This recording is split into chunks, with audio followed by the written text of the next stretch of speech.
Hello everyone and welcome to another tutorial with Zenphi. Today I have a very exciting video. I'm sure this is going to be useful for many different departments. Let's be honest, how much time do you really spend searching for the perfect image for a post for your business? This could be for a social media post, maybe a community post, an informative post.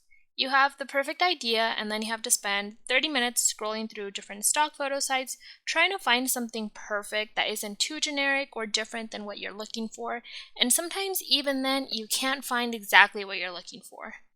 Well, what if you could just describe exactly the image you're looking for and be able to have it instantly generated for you? And that's exactly what we're going to be doing in this example. The idea of this flow is to be able to create a flow that is automated whenever anyone from your business wants to generate an image. So without further ado, let's go ahead and get started. The first step to any Zenphi flow is to set up your trigger.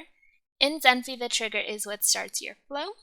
For this example, we're using the Zenphi form trigger, meaning it's going to start the flow whenever a form response is submitted. Within the form, I have added two questions. We have product name as well as a description, which is what's going to be used for the Gemini prompt. Feel free to add any more questions if needed. Now, to make sure everything is organized, we will first create a new folder for the new product. So we're going to be using the create folder action. Simply set up your connection to your Google Drive.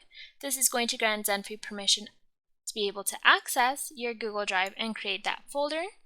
For the folder name, I have used dynamic information. We're using the product name from the form response. To be able to do this, simply click on the token picker, the chain icon, open up the form data, and you can find it here. For the parent folder, you can choose to leave this blank. However, to make sure everything is organized, I have created a different folder. We have this social media AI generated folder, which we will use to be able to create our other folders within it. Now here comes the fun. We're going to use Gemini to actually create the image that was requested. To do this, we're going to use our new Generate Image with Gemini action. We also have the same action with the Bring Your Own Key functionality, allowing you to be able to ensure that all billing is on your account. Simply set up your prompt. Here you can add as much information as you would like. Make sure you include the prompt from the form. You can also choose the aspect ratio if you want certain dimensions for your photo, and you can choose if you want to be able to generate people, if you only want to be able to generate adults or children as well. Now what that will do is generate a PNG image, which we will make sure we save in the folder we just created by using our save file action. Again, set up your connection. For the file payload, we'll get that from our previous action.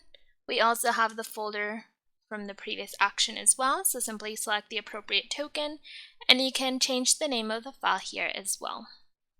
Now last but not least, we want to make sure we notify marketing, so we're going to use our send email action. This one is for Gmail, we have one for Outlook, we have one for any other emails if you want to be able to use a generic action as well. Here you can set up your email, who it's going to, the subject, the body. I've included a link to be able to view the actual folder as well as the image that was generated as an attachment. So let's go ahead and do a test run. So we'll save and fill out the form.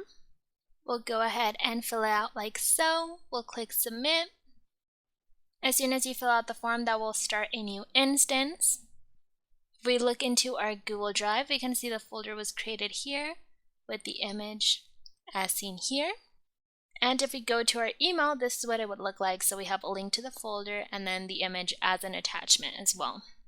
Now keep in mind that the prompt is crucial when it comes to image generation. The more information you're able to provide, the closer it will be to your actual vision. So to make sure that Gemini can make sure that your vision comes to life, make sure to provide as much detail as possible in the prompt. So now, what if instead of just saying that this man has a green monitor, we give more detail as to what the man looks like, where he is. So let's go ahead and submit so we can see the difference. And now we have our second folder here, and we have the image here as well. And as we can see, it's very different to the previous image because we were able to provide more detail, which is why it's important you also indicate that if you want to be able to generate an image close to what you're actually envisioning, we have to make sure we provide those details as well. And if you want to take this tutorial one step further, you could incorporate what we learned in a previous video, which I will have linked down below, which includes a state machine process to be able to review and edit different LinkedIn posts. So to that post, you could add an image that is generated with AI, combine everything, post it to your LinkedIn, post it to Slack. You can combine everything you have learned up to this point to be able to make it as complex as you would like. If you have any questions, make sure to leave them down in the comments section, and we'll see you guys in the next tutorial. Bye.